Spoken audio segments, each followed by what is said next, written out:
Bonjour Bruni-sur-Ain, donc on est en direct de l'Arizona pour le camp d'entraînement Bruni-sur-Ain avec des athlètes en devenir canadiens du Québec. Et donc tu voulais absolument intervenir par rapport à la situation, les nouvelles révélations par rapport aux athlètes russes avec les tests de dopage qui ont été manifestes, qui ont été validés.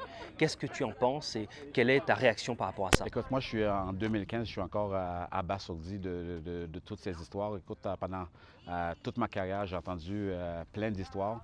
Et moi, ma mission, c'est de toujours dire aux jeunes qui sont capables de réussir, qui sont capables d'aller à un haut niveau, même gagner des médailles sans drogue. Donc, pour eux, mon travail devient beaucoup plus difficile parce qu'eux voient ça, ils disent que bon, ben, les grands athlètes qui prennent toujours de la drogue et ainsi de suite, je trouve ça vraiment, vraiment déplorable. Et quand on a fait le voyage, bon, j'ai vu dans les médias que le scandale qui se passe aujourd'hui.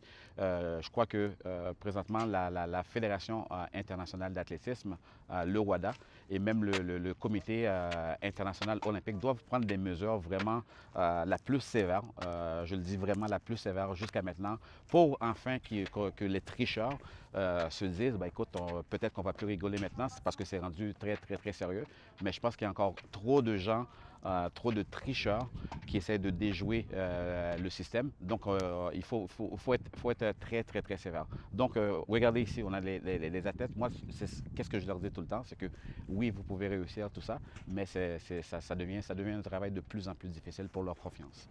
Alors maintenant, on parle de bannir tous les athlètes russes des prochaines compétitions internationales. Est-ce que tu penses que c'est une sanction qui est juste? Qu'est-ce qui serait selon toi la meilleure solution par rapport à cette situation? C'est sûr que c'est une sanction, moi, que je trouve qui est trop sévère.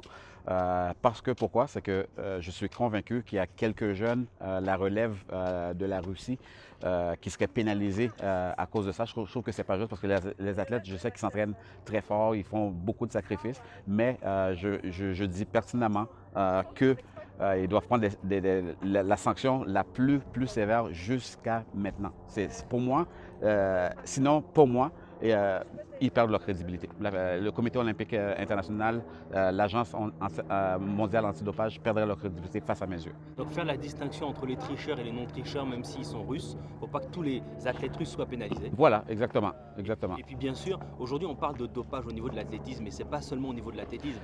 Exactement. Le comité international, bon, c'est sûr qu'en athlétisme, aujourd'hui, oui, c'est sévère, mais comparativement à d'autres sports olympiques, c'est pas universel. C'est pas tous les sports, c'est pas toutes les fédérations qui vont faire des tests, par exemple, au hasard, qu'ils arrivent à n'importe quelle heure chez toi, qui font le passeport pour les tests sanguins et tout ça. Donc, on doit avoir un système vraiment universel pour tous les sports. Parce que je sais pertinemment qu'il y a d'autres sports qui ne font pas comme le système qu'on fait au Canada par rapport au test de dopage.